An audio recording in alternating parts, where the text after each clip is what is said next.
윤고은의 EBS 북카페 2부로 건너왔습니다. 사악한 책을 한 권 썼습니다.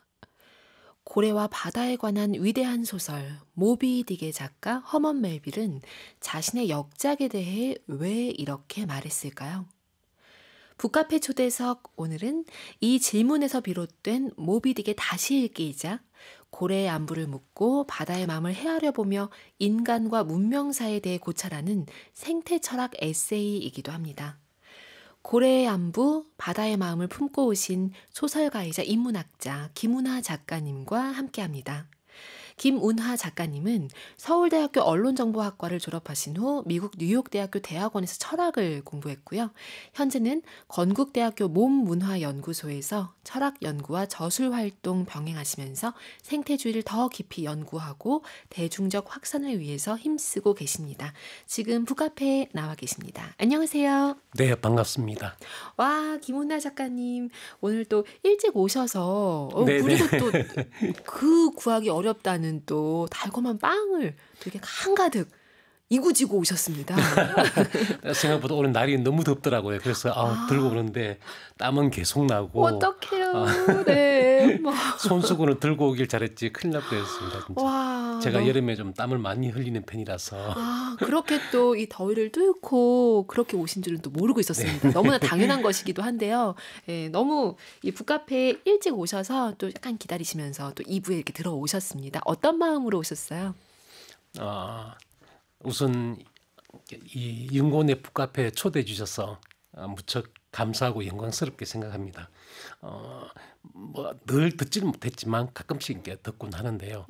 언젠가는 저도 한번 이런 자리에 초대받으면 좋겠다라는 그런 생각만 나고 있었는데 마침 연락이 와서 굉장히 기쁘고 네. 또 사실 이 책은 고래에 관한 책이기도 하니까 또 많은 분들이 좀 더 관심을 가져줬으면 하는 생각도 있었거든요. 네. 그래서 이런 자리가 큰 도움이 되겠다 하는 그런 생각으로 왔습니다. 와, 하긴 이 책을 통해서 익명의 수많은 독자들을 만나고 계시지만 또 이 책을 소개하는 방송 라디오를 통해서 직접 또 육성으로 또 책의 일부 낭독도 하시고 어떻게 쓰셨는지 얘기도 하시고 이럴 수 있는 기회가 그렇게 또 흔한 건 아니니까요. 네, 그렇죠. 네, 네. 북카페를 아껴주시는 마음이 지금 또 인사하시는 데서 또 묻어나기도 해서 뭔가 뿌듯합니다. 작가님 그 작업하시는 공간의 풍경도 좀 궁금합니다. 서고 풍경 좀 얘기해 주세요. 저는 윤 작가님도 그렇지만 저도 일종의 뭐랄까 책 덕후라고 할 수 있을 것 같아요. 그래서 한때는 그 책을 읽는 걸 좋아하는 단계를 넘어서 네. 책을 이제 컬렉터라 하죠. 희귀본을 수집하겠다고 전국에 막 헌책방을 막 뒤지고 돌아다니거나 제 불이 넘치는 비싼 그런 책을 막 사기도 하고. 네. 그러다가 이러다가 정말 내가 폐인이 되겠구나. 정말 그런 지경까지 갔었거든요. 오, 진짜요? 그래서 어느 날 문득 깨달았죠. 나는 글을 쓰는 사람이지 컬렉터는 아니잖아. 더 이상 이러다가는 나는 아무것도 안 되겠다 생각하고 그때부터는 이제 책을 줄이기 시작했어요. 그러니까 책이 너무 많으니까 이사를 갈 수도 없고. 그렇죠. 네, 그래서 이거 정말 책 무덤이구나. 그때부터 책을 많이 주위 나눠주고 계속 줄이고 있는데 아직까지도 너무 많다는 생각이 들긴 하거든요. 네. 그래서 이제는 요즘은 가급적 정말 꼭 책을 쓸 때 필요한 책이 아니면 가급적 그냥 사지 않고 도산에서 빌려보자. 네. 그렇게 생각만 하고 있습니다. 생각만 하고 있는 컬렉터의 고백입니다. 와, 지금 얘기 답변해 주신 내용만 들어도 책이라고 하는 것이 얼마나 위험한 물건인가. 굉장히 위험하죠. 예, 강렬하잖아요. 네. 매력을. 물론 뭐 1년에 책 한 권 읽지 않는 인구들이 점점 늘어나고 있다. 이런 얘기는 뭐 계속 있긴 했었습니다만 이게 몰라서 그런 거예요. 그렇죠? 책에 빠지면 또 이렇게 위험할 수가 없습니다. 네. 굉장히 치명적인 매혹도 가지고 있지만 또 그만큼 치명적인 위험도 맞아요. 있는 게 책이죠. 네, 오늘 아마 그 책에 대한 얘기도 많이 나눌 수 있을 것 같습니다. 나는 나의 밤을 떠나지 않는다 등의 소설, 그리고 우연의 생 등의 인문 에세이 쓰셨고요. 생태 철학과 관련해서 인류세 윤리 등 기획과 집필에 참여하고 계십니다. 한 권의 작은 책을 쓰는데 3년이나 걸린 건 이 책이 처음이라고 이번 책을 얘기를 하셨어요. 어떻게 평소에 쓰시던 그 속도, 리듬, 호흡과는 또 조금 다른 느낌이었던 네네네, 거죠. 그렇습니다. 이번 책은 정말로 몇 년 걸렸고요. 좀 힘들었어요. 사실은 이 책도 지금 보면 페이지가 한 250페이지 정도밖에 안 되는 좀 소박한 책인데 아마 제가 너무 큰 욕심을 부린 탓도 있지만 네. 사실 이 책은 허물 멜빌에 대한 얘기이기도 하고 그 모비딕 소설에 관한 얘기 그 다시 읽기에 대한 책이기도 하고 네. 또 오늘날의 고래 이야기도 있고 또 우리나라 그 울산이나 제주도의 과거에 이제 포경 산업과 관련된 맞아요. 그런 지역들이 있는데 네. 그걸 제가 직접 답사를 했거든요. 그러니까 답사에 대한 얘기가 막 섞여 있으니까 네. 어떻게 이것을 조화를 맞출까 균형을 잘 잡아야 되는데 네. 그게 쉽지 않았고 무엇보다 중단에 이렇게 중단하고 다시 원점에서 고민하기 시작했던 게 자료를 막 찾고 공부를 하다가 재밌는 네. 사실을 발견했거든요. 그래서 이건 참 굉장히 좀 뿌듯했어요, 제가. 네. 왜냐하면 찰스 다윈하고 허문 멜빌 사이에 아주 네. 기묘한 직접 만난 적은 없지만 네. 연대기적으로 굉장히 기묘한 그런 인연이 있습니다. 왜냐하면요, 찰스 다윈은 물론 종의 기원으로 굉장히 유명한 어떻게 네. 보면 근대 역사를 바꾼 그쵸. 생명의 역사 이론을 바꾼 사람인데 다윈이 1809년에 태어났거든요. 네. 근데 멜빌 1819년에 태어났어요. 그래서 지난 19년이 멜빌 탄생 200주년이기도 하고 네. 그래서 제 개인적으로는 그래서 그걸 기념하고 싶기도 했고 그래서 이 책에 더 열중을 하기도 했는데 근데 두 사람의 연결고리가 어디냐면 갈라파고스 섬 있지 않습니까? 네. 남태평양에. 그러니까 찰스 다윈이 20대 초반 21살 때 비글호를 타고 갈라파고스에 가서 거기서 진화이론의 토대를 직접 관찰을 통해서 발견하거든요. 네. 그래서 돌아와서 이제 31살 때 비글호 항해기라는 책을 써가지고 그게 베스트셀러가 되고 다윈이 유명해졌죠. 네. 그러다가 이제 종의 기운을 썼는데 6년 후에 찰스 다윈이 다녀간 지 6년 후에 허문 멜빌이 그때는 똑같이 20대 초반의 나이였어. 6년 후에 멜빌도 갈라파고스에 갑니다.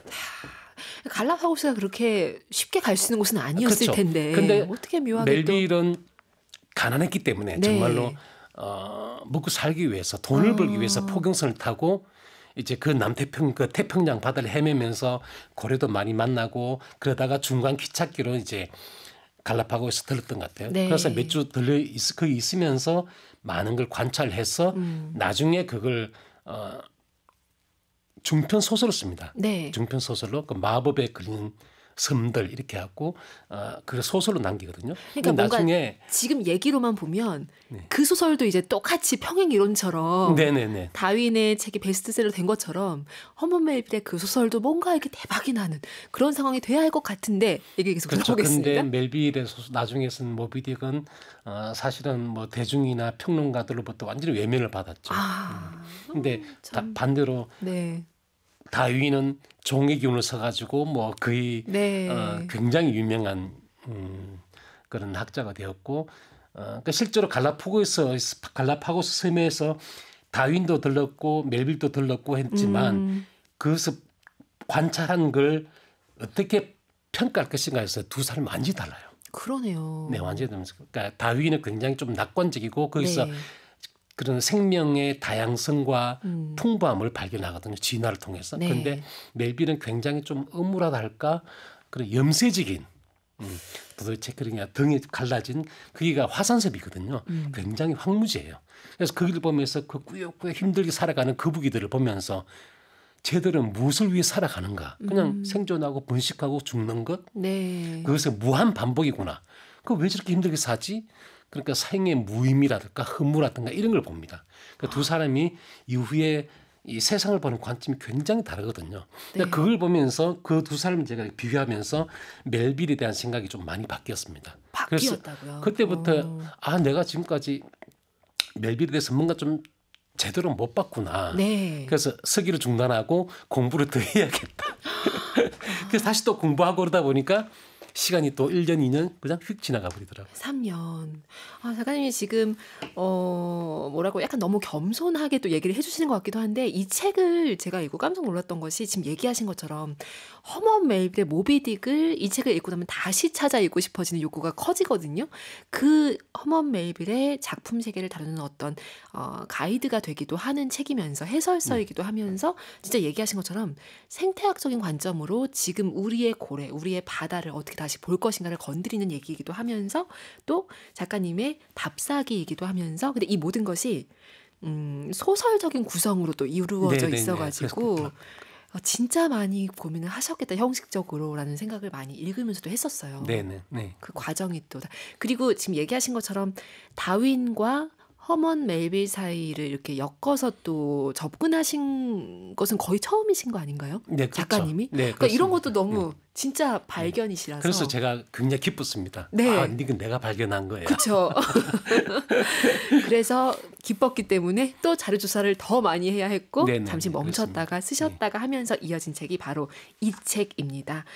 보니까 또 제주도에 1년 머무시면서 네네, 바다를 또 그렇습니다. 가까이 매일매일 볼 수 있는 환경에 있으면서 또 바다를 바라보는 마음, 생각이 좀 많이 또 바뀌시기도 했다고요. 네네. 네.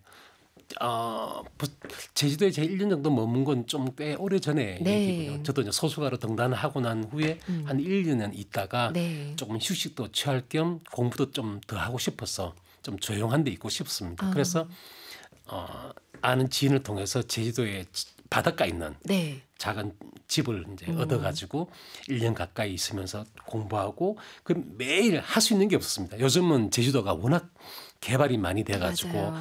어떤 시골에서 가도 다 카페가 있고 그랬는데요. 그때는 제가 제주도 남쪽에 있는 신산리 마을에 있었는데요. 네.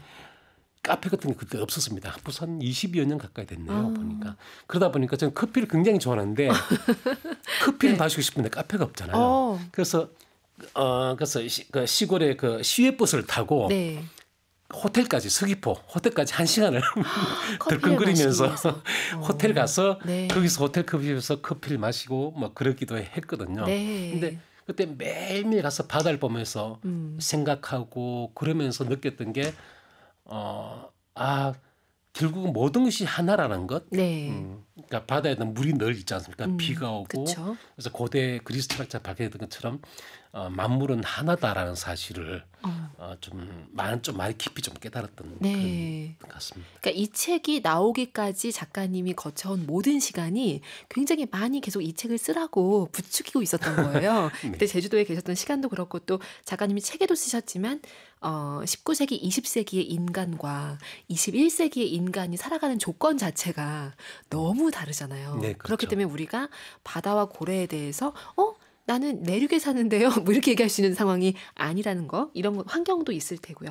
그리고 정말 위대한 궁금증을 또 품게 되신 거잖아요. 허먼 멜빌의 책을 보면서 그의 발언을 보면서 궁금증을 품게 되신 겁니다. 그 지점을 좀 얘기를 듣고 싶어요. 네, 멜빌을 공부하면서 제가 정말 풀고 싶었던 문제가 있었습니다. 네. 어떻게 보면 이 책의 시작이 거기인데 처음에 소개해 주셨던 것처럼 허먼 멜빌이 이 모비딕이라는 소설을 쓰고 난 후에 그때 개인적으로 좀 자기가 존경했던 소설가가 나다니엘 호손이라는 소설가가 있습니다. 네.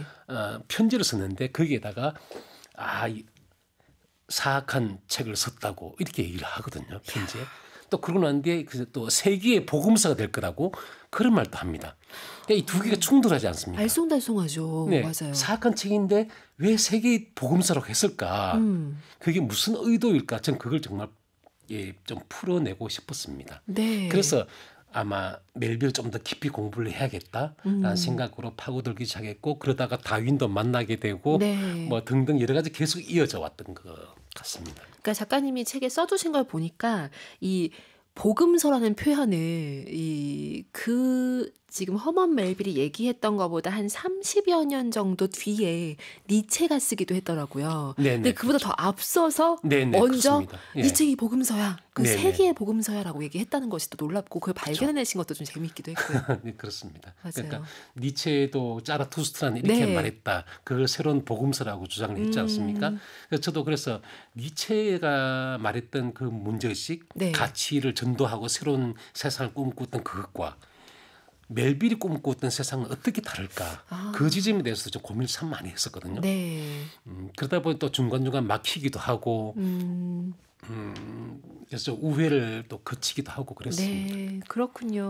흥미로운 얘기들 계속되고 있습니다. 이쯤에서 드릴게요. 북카페 초대석 어깨 퀴즈.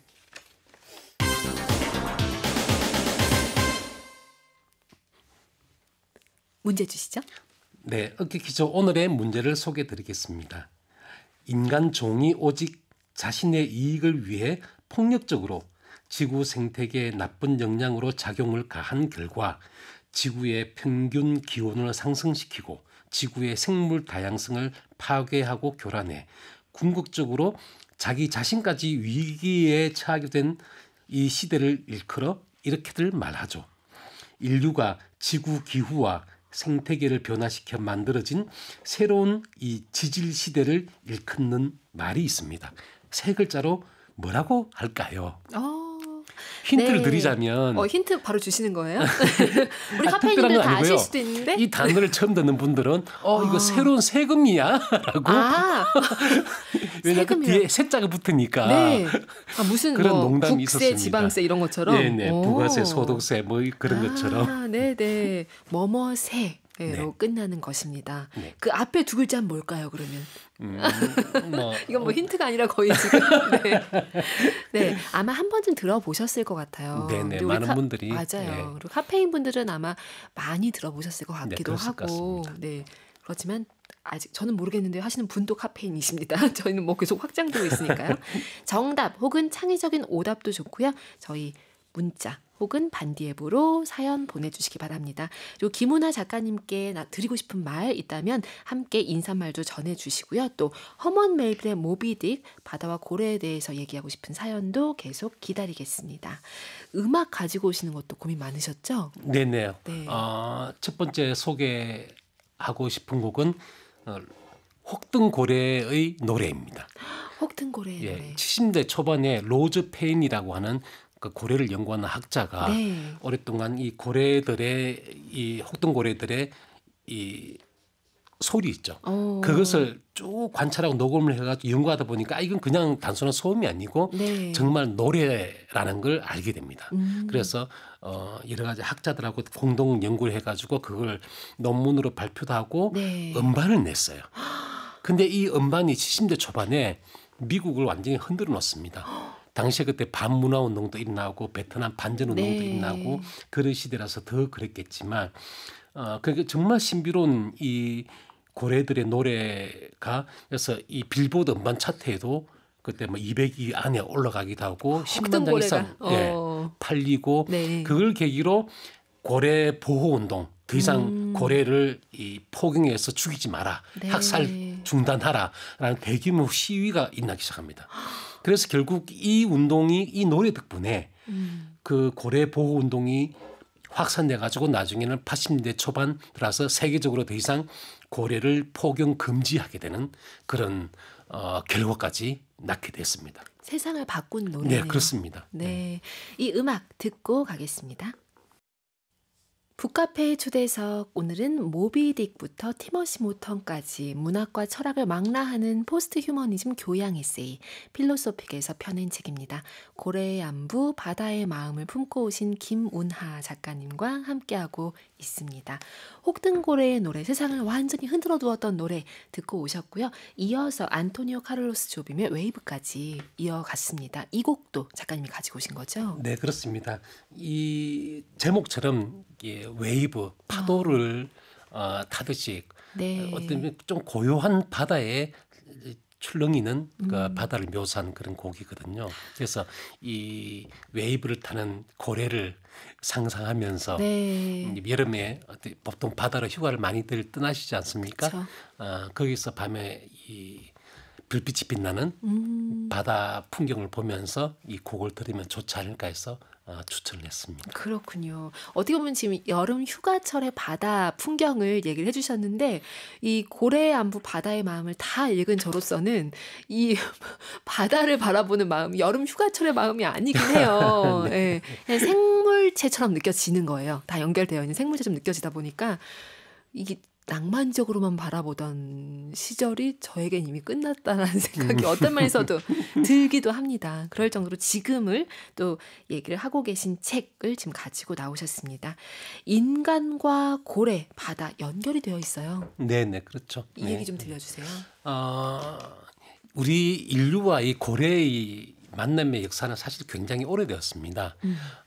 기록이 남아있는 거는 신석기 시대부터이긴 네. 하지만 대개 학자들은 구석기 말 때부터 그때 이제 석기 구석기 시대니까 지금 네. 좀 조잡한 그런 석기들을 가지고 그러니까 가까이 오는 그 작은 돌고래 같은 거는 네. 사냥을 했을 거라고 이 말을 하고 있는데요. 제가 이번에 울산 지역을 다녀봤는데 그 울산에 가면 거기 울주군에 그 유명한 반구대 암각화라는 것이 있지 않습니까? 그렇죠. 그게 세계적으로 정말 유명한 그게 기록이거든요. 그러니까 기원전 한 5,000년에서 7,000년 전 네. 신석기인들이 우리 조상들이죠. 어떻게 보면 그렇죠. 그들이 이제 고래를 사냥을 하거나 혹은 관찰하거나 굉장히 정교하게 관찰했던 것 같아요. 네. 그래서 한 50여 개의 고래 그림들이 이렇게 그 암각화, 네. 암각으로 이렇게 새겨져 있는데 지금 물론 많이 흐릿해지긴 있지만 그럼에도 불구하고 그때부터 이미 신석기인들이 바다 통나무 배를 타고 네. 힘들게 그쵸. 어떻든 뭐 돌고래든 좀 큰 고래든 간에 같이 사냥을 하다가 뭐 이길 때도 있고 질 때도 있고 그랬지 않겠습니까?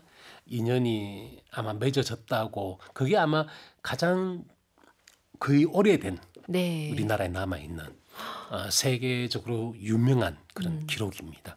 제가 오늘 북카페 문 열 때 오프닝 문장 카펫으로도 이제 바로 그 지점에서 작가님이 느끼는 감정을 쓰신 마치 타임머신을 타고 여행한 것처럼 느껴진다고 현실로 다시 잠깐 돌아온 것 같다. 어딘가로 갔다 돌아온 것 같다라고 하신 그 부분을 읽어드리기도 했었는데 이게 코로나 그 팬데믹 기간 중에 또 배낭 안에다가 허먼벨빌의 모비딕을 넣으시고 여행을 하신 거잖아요. 네네 그렇습니다. 왜 그 책은 거기에 들어갔으며 작가님은 왜 그렇게 그곳으로 또 여행을 하셨는지 궁금합니다.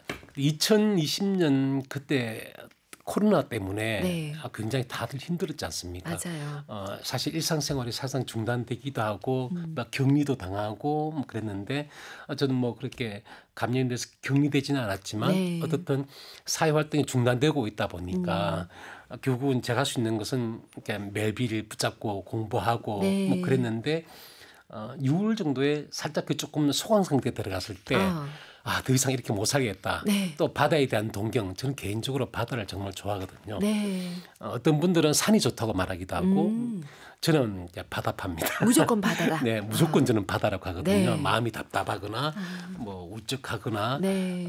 그럴 때는 이제 바다로 갑니다. 그래서 마침 그때 시간 좀 되고 그래서 이참에 답사를 갔다 오자.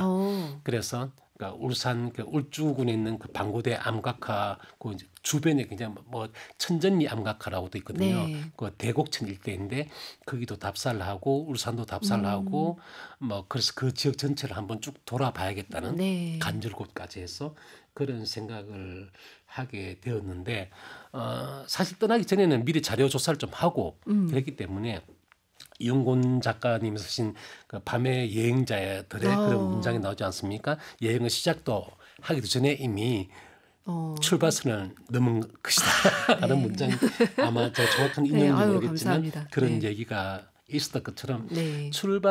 시작할 때는 사실 큰 기대를 안 했습니다. 왜냐하면 이미 자료를 유튜브라든가 책을 통해서 준비를 많이 했기 때문에. 네. 근데 막상 가서는 제가 굉장히 큰 충격을 받았거든요. 거의 전율을 느끼신 것 네네. 같아요. 그러니까 왜냐하면 제가 길을 처음 가다 보니까 네. 차도 없이 막 버스 타고 이렇게 가다 보니까 엉뚱한 데를 내리는 바람에 네. 할 수 없이 택시 타고 원래는 방구대 암각화 쪽으로 먼저 갔어야 되는데 저는 반대로 돌아온 거죠. 그래서 천전리 암각화가 있는 곳 쪽으로 이제 혼자서 그때 평일이었으니까 네. 당시 뭐 코로나 상황이니까 그 깊은 계곡인데 사람이 아무도 없었습니다. 그러니까 저 혼자서 이렇게 막 이렇게 좀 무섭기도 했지만 어떤 이렇게 걸어가서 그쵸. 암각화를 보고 근데 그 바로 뒤편에 그 작은 개울이 있는데요. 네.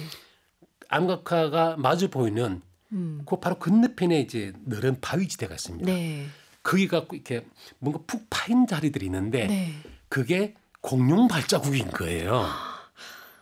그냥 그걸 보내 놀래갖고 기분이 너무너무 이상한 거죠.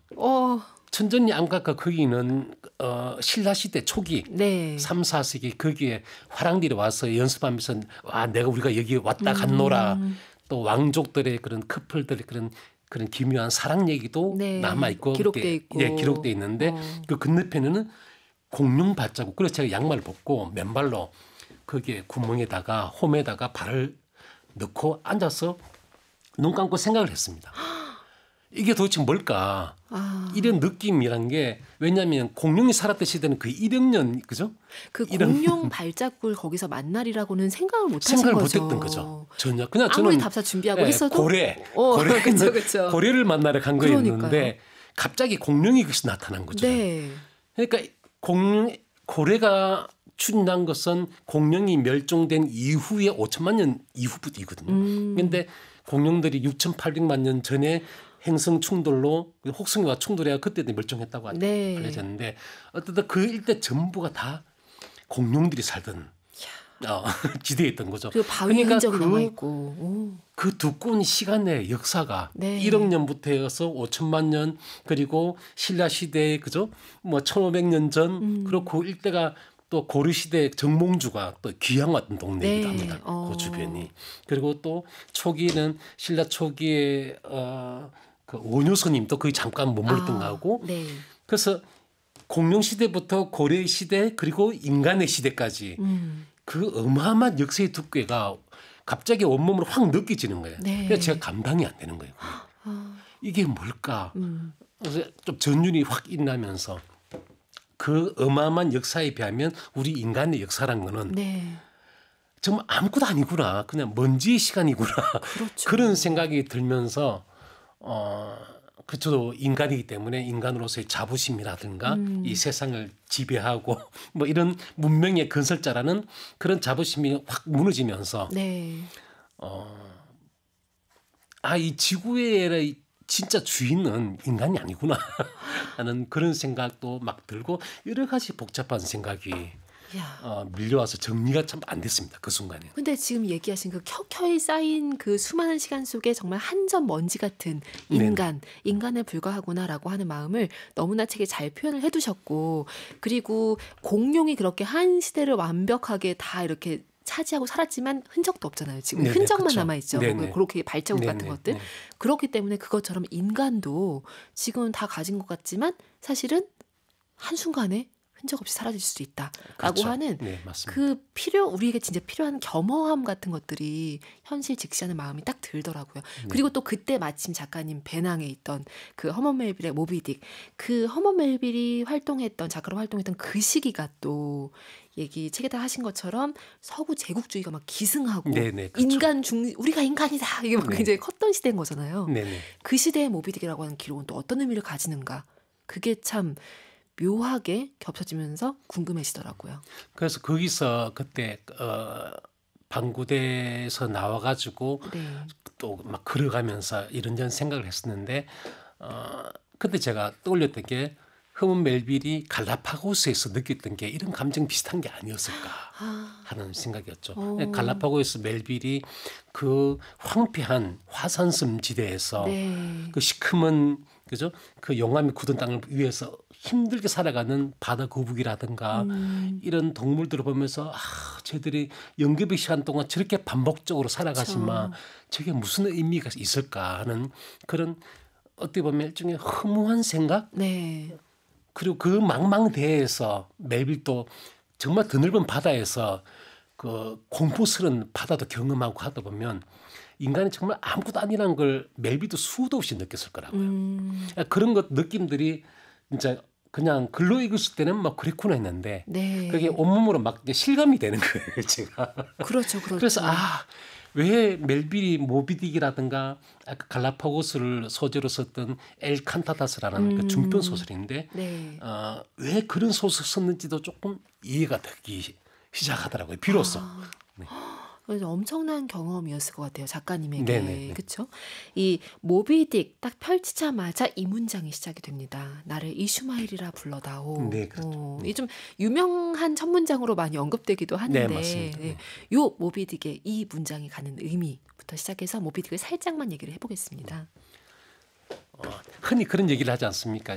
고전이란 것은 누구나 다 알지만 읽지는 않는 책이 고전이라고. 나조차 읽은 줄 알았던 책 그런 거죠. 네.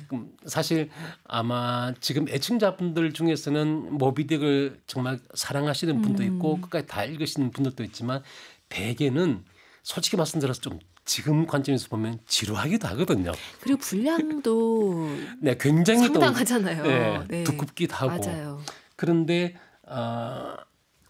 조금 이 모비딕에 관한 좀 사전 정보들 좀 알고 읽으면 어찌 보면 제 책을 하나 소박한 가이드 삼아 가지고 네. 다시 읽어보면 구석구석 재밌는 내용도 굉장히 많이 있습니다. 왜냐하면 표면적으로는 에이허브라고 하는 이 고래 원수진 네. 복수하고자 하는 그 선장하고 모비딕이라는 이름을 가진 흰 고래 와의 그런 싸움이죠. 어떻게 보면 인간과 자연 간의 대결을 그린 것 같지만 실제로는 굉장히 상징들이 굉장히 많습니다. 왜냐하면 주인공의 이름도 이슈마엘이라는 이름이에요. 성경에서 따온 이름이거든요. 네. 아합도 그렇고요. 다 구약 성경에서 따온 이름들이고 네. 나름대로의 상징성을 가지고 있습니다. 그리고 그 배도 피코드호라는 네. 이름 붙이는데 그 피코드라는 게 미국에서 멸망한 인디언 부족의 이름이에요. 그러니까 너무 의미가 그런 것들을 하나하나 헤아리면서 이 소설을 읽어 나가다 보면 나름대로 굉장히 뭔가 새로운 것을 깨닫는 재미가 인간에게 있지 않습니까? 네. 그래서 그냥 이야기 이상의 무언가를 독자들께서 발견할 수 있지 않을까 그런 생각을 합니다. 그렇죠. 그리고 19세기의 소설이지만 이것을 지금 21세기에 우리가 읽는다라고 하는 게 의미가 더 커진 것 같기도 해요. 네, 그렇죠. 지금 네. 지구의 네, 상황을 맞습니다. 보면 네. 작가님의 목소리로 고래의 안부, 바다의 마음의 한 부분을 좀 듣고 오겠습니다. 어떤 부분 읽어주실 건가요? 이 부분은 제가 그 울산의 간절곶이라는 데가 네. 있지 않습니까? 그 유명한 네. 거기에 등대가 하나 있거든요. 등대 가면 이상 그리스 그 신 헬리오스 네. 신 동상도 거기 서 있고 그 앞에 이 풍경이 굉장히 아름답습니다. 네. 거기서 앉아서 바다를 바라보면서 이런저런 제 개인적인 추억도 떠올리고 또 멜빌도 생각을 하고 네. 여러 가지 생각을 많이 했었거든요. 그때 그 느낌을 제가 글로 적은 것입니다. 그럼 그 지점을 작가님 목소리로 듣고 오겠습니다.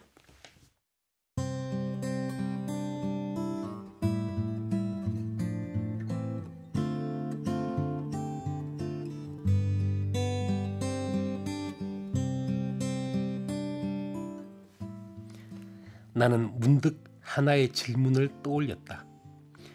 바다가 된다는 건 어떤 느낌일까? 고래가 된다는 건 또 어떤 느낌일까? 우리는 정녕 바다가 된다거나 고래가 된다는 그 생생하고 살아있는 1인칭 느낌에는 결코 도달할 수 없다.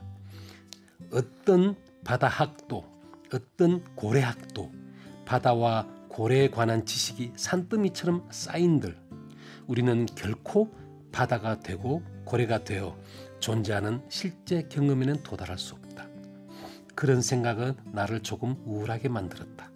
그 다가갈 수 없음이 영원한 분리가 마치 사랑하는 사람이 바로 눈앞에 있는데도 나와 그 사람 사이에는 투명하지만 두꺼운 유리벽이 있어서 만질 수도 목소리를 전달할 수도 없는 그런 상황인 것처럼 느껴진 탓이었다. 하지만 진정으로 사랑하고 존중하는 마음으로 다가간다면 내가 나의 다름을 존중받기를 원하듯이 그들의 다름을 존중하며 다가가기만 한다면 상황이 달라질 수 있을까? 안타깝게도 허먼 멜빌 같은 뱃사람이 아닌 우리에게 바다는 너무 넓고 또 너무 멀고 우리의 일상생활과도 너무 동떨어져 있다. 그저 육지를 둘러싸고 있는 푸른색을 띤 낯설고 무섭고 무한하게 거대한 소금물 덩어리인 바다. 이런 바다의 추상성, 거리감 때문에 인류는 그간 바다를 무엇이든 버려도 되는 장소, 끝없이 솟구치는 샘물처럼 생선으로 식탁에 오르게 될 물고기들이 무한정하게 살고 있는 장소, 혹은 낭만적인 여행을 즐길 장소로만 여길 수 있었다. 지구의 무태서 살고 있는 모든 생명의 근원이 바다였다는 사실, 우리의 몸 자체도 여전히 태고적 바다의 원형질로 구성되어 있다는 명백한 사실조차도 아무런 감흥을 불러일으키지 못하는지도 모른다. 나는 눈을 들어 아직 윤설이 반짝이는 끝도 없이 펼쳐진 바다와 그 위에 간간히 흰 구름이 떠다니는 하늘을 바라보았다. 저 하늘과 바다에 비하면 나는 얼마나 작은가. 저 장대함과 장엄함, 경의에 비한다면 나는 내 발밑으로 밀려와 바위에 부딪히다 다시 거대한 바다로 쓰러져가는 파도의 끄트머리에서 흩날리는 물 한 방울에 지나지 않으리라. 아마 허먼 멜빌도 거대한 태평양 바다 위에서 그런 감정을 너무나 자주 느꼈으리라. 그러니 바다에 대한 그의 겸허함은 또 그가 자연에 대한 인간의 오만에 대해 그토록 강력하게 경고할 수 있었던 건 어쩌면 그가 그 자신은 이미 바다의 일부가 되어 있었는지도 모른다. 그리고 우리 자신도 바다에서 태어나 자라 이젠 무태서 살고 있는 우리도 실은 바다의 일부이며 바다와 분리 불가능한 존재들이라는 사실을 깨달을 때 그런 멜빌이 깨달았던 겸허함에 이르게 될지도 모른다.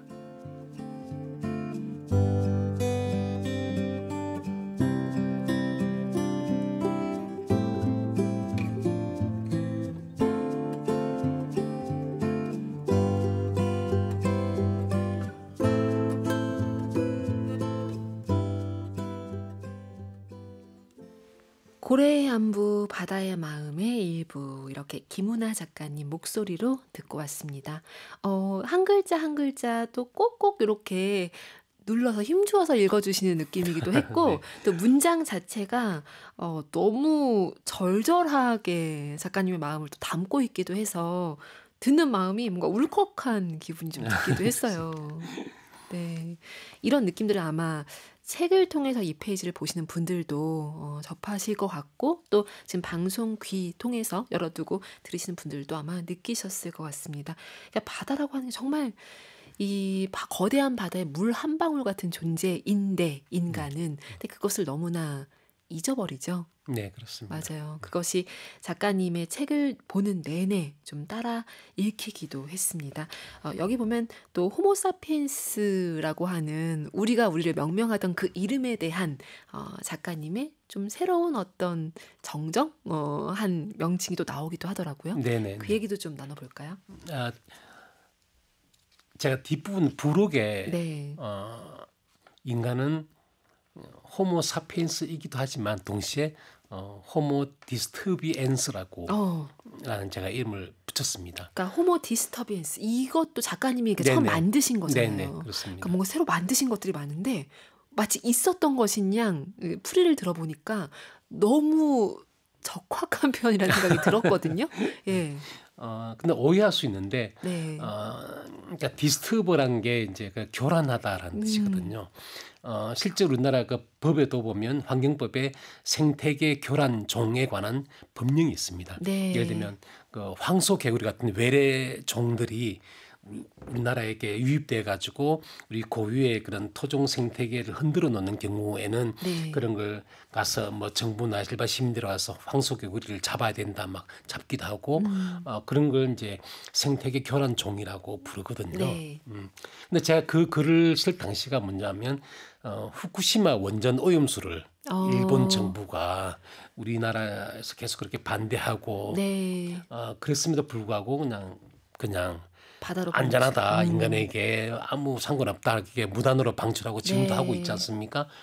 그 무렵이었거든요. 그걸 보고 정말 좀 저는 너무 마음이 아프고 좀 화가 나기도 했습니다. 네. 왜냐하면 그 논리를 다 들어보면 그 원전 오염수란 걸 그 방출해도 우리 사람에게는 뭐 무해하다라고 했지만 그러면 바다에 있는 예를 들면 고래라든가 다른 수많은 바다 해양 생물들이 있는데 네.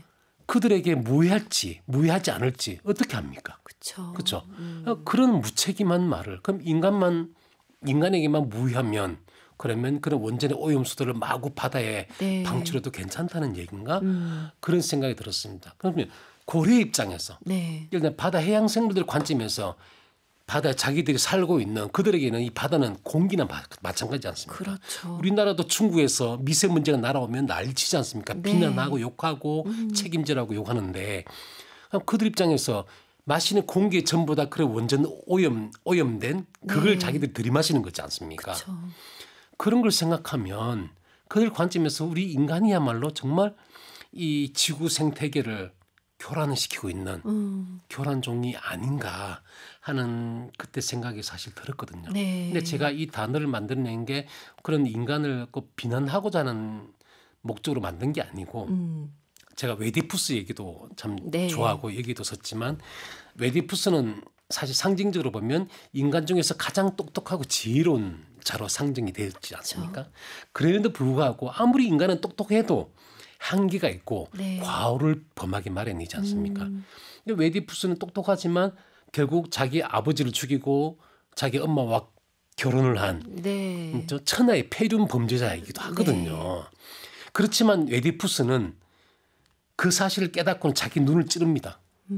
그 뭔가 윤리적인 책임을 진다는 거죠. 네. 내가 모르고 한 짓이잖아요, 사실은. 그렇죠. 모르고 했지만 그렇지만 나의 과오이기 때문에 그에 대한 책임은 난 지겠어. 라는 마음으로 웨디푸스는 자기 눈을 찌르고 장님이 됩니다. 네. 그래서 인간은 소포클레스가 그 작품 통해서 말하고자 했던 것은 인간이란 결국 과오를 범하는 동물이다. 똑똑하지만 한계가 있다. 그러므로 겸손해야 된다. 그 라는 한계를 얘기를 인정하라는 거잖아요. 그렇죠. 예. 그래서 우리가 사피엔스 똑똑한 종이긴 하지만 네. 지금 뭐 6번째 대멸종이 지금 이미 진행되고 있다는 얘기도 많이 나오고 그쵸. 지금 뭐 지구 온난화 때문에 요즘도 지금 뭐 폭우와 폭염을 막 이렇게 번갈아 가면서 이 모든 게 해양 해수 온도가 너무 높아져서 그렇거든요. 이런 걸 결국 우리가 만들어낸 인간이 만들어낸 거지 않습니까? 이런 데서 우리가 좀 각성을 하자.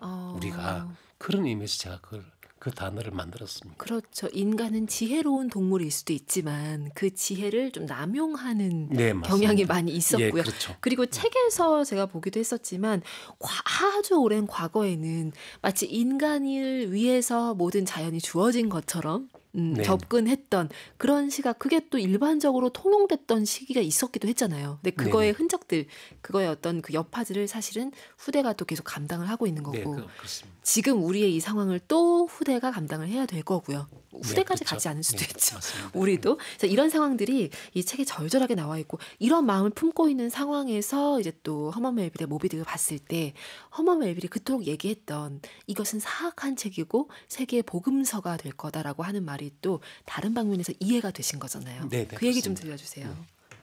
그래서 제가 처음에 가졌던 문제식이 멜빌이 왜 자기 이 소설을 네. 힘들게 쓴 소설을 사악한 책이라 그러고 또 한편으로 그러면서도 새로운 세계의 복음서가 될 거라고 했을까? 그것은 나중에 그 제가 그 울주군 방구 이 암각화 그쪽으로 답사를 하고 네. 그러면서 서서히 그럼 좀 깨달음이 오더라고요. 근데 왜 사악하다고 했냐면 네. 이렇게 이 멜빌이 호술한 데 쓴 편지도 그렇게 썼거든요. 네. 이게 라틴어로 이렇게 되어 있는데 어. 거기에 보면 나는 성부와 성자 성령의 이름으로 당신에게 세례를 베푸는 게 아니요 오히려 악마의 이름으로 세례를 베푸노라라는 그러니까 멜빌이 그때 당시에 읽었던 어느 네. 마법에 관한 책에서 네. 그걸 인용을 합니다. 그 책을 나중에 20세기 돌아와서 학자들이 멜빌을 연구하다 보니까 그때 이 모비딕이라는 소설을 쓸 때 셰익스피어 비극을 열심히 읽었거든요. 멜빌이. 네. 근데 셰익스피어 그 작품집 여백에다 그 문장을 써놨어요. 아. 네, 근데 그걸 이용해 가지고 이제 호순한테 편지를 보낸 건데 네. 왜 사악하다고 했냐면 사실 이 서구 우리가 근대라고 부르는 네. 이 세계는 사실 서구 기독교 문명이 만들어낸 거거든요. 네. 미국도 사실 지금도 기독교 국가지 않습니까? 네. 사실상. 그래서 그런 유럽 서구 기독교 문명에 기반한 이 서구 근대의 관점에서 보면 굉장히 자기는 사악해 보일 수도 있다는 거죠. 자기 네. 생각이. 그렇지만 내 생각이 오히려 진짜 인간들을 위한 미래를 위한 복음서적인 생각이 될 수 있다라고 자기는 믿는다는 거죠. 그게 뭐냐면 사실 기독교 문명도 굉장히 휴머니즘적입니다. 네. 그죠? 인간만이 신이 거기 푸네우마라고 하는 그래서 숨을 불어넣고 인간만 영혼이 있다고 하죠. 신학적으로. 동물들은 영혼이 없어요. 네. 그래서 인간만 영혼이 있고 나머지 모든 동물이나 식물이나 다른 생명들은 영혼이 없어요. 그래서 인간이 세계를 지배하도록 네. 그것을 좀 이론적인 토대를 신학적으로 제공을 해주고 있거든요. 네. 그게 어떤 보면 오늘날 큰 문제가 되고 있는 그래 인간의 어떤 그런 권력의 남용, 그쵸. 오만 그에 대한 어떻게 보면 그건 책임이 없다고는 할 수 없습니다. 그래서 아마 멜빌은 그런 것을 좀 전복적으로 네. 뒤집고자 하는 어떻게 보면 멜빌은 고려의 관점에서 본 거죠. 그렇죠. 그리고 네. 그냥 자연의 관점에서 그러니까 네네, 인간도 그쵸. 수많은 자연, 무수히 많은 자연 중에 하나의 점일 뿐이야라고 주장을 하는 건데 네. 그런 것이 당대에 분명히 사악하게 받아들여질 네, 그쵸. 수도 예, 있었을 맞습니다. 거다라는 네네, 거잖아요. 그렇죠. 예. 아, 그러니까 실제로 당대에는 그래서 이 책을 철저하게 외면을 받았죠. 네. 슬프게도. 네. 그렇지만 계속 읽어야 되는 또 21세기 들어서 더 많이 주목받는 책이 되기도 네, 했고요. 그렇죠. 네. 이 책에 보면 사실 고래 이 허먼 멜빌의 모비딕에 나오는 그 이야기들이 어찌 보면 되게 오래전 얘기 혹은 먼 얘기라고 느끼실 수도 있는데요. 얼핏 생각하면 사실 대한민국 곳곳에 이 고래 산업이라고 해야 될까요? 그것의 흔적들이 또 많이 있음을 또 직접 네네. 또 발견을 하셨잖아요. 네네네.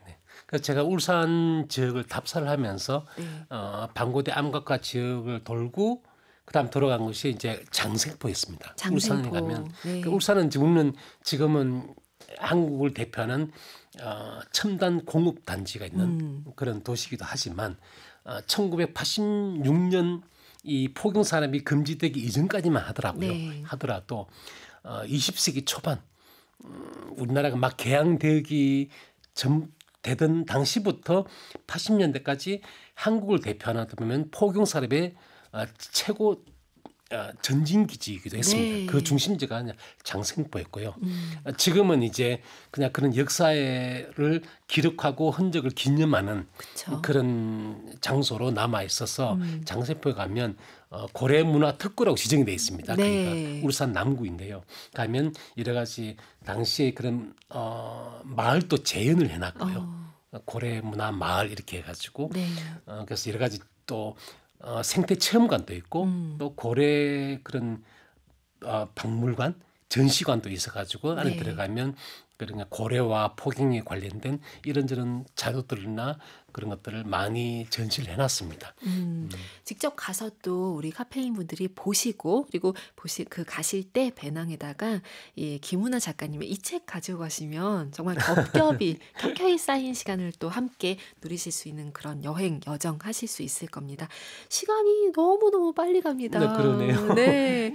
오늘 북카페에 나와 주셨는데 이제 좀 마무리할 시간이 됐습니다. 일단 아. 정답을 발표를 할까요? 네네 네. 좋습니다. 정답은 무엇인가요? 네, 인류새입니다. 인류새. 네. 요거 우리 맞춤법까지 다 정확히 볼 겁니다. 인류새. 네. 요 인류새. 당첨자는 북카페 홈페이지 선물방에 이름 올려두겠습니다. 거기서 확인하시고 주소 꼭 남겨주시기 바랍니다. 오늘 북카페 에디션은 제가 요청 드릴게요. 그 바다를 바라보고 있는 작가님 모습 그려주시면 어떨까요? 아니면 그 울죽은 그 반구대 위에 앉아 계신 작가님 모습 뒤에 공룡 발자국도 있고 둘 중에 선택해 주세요.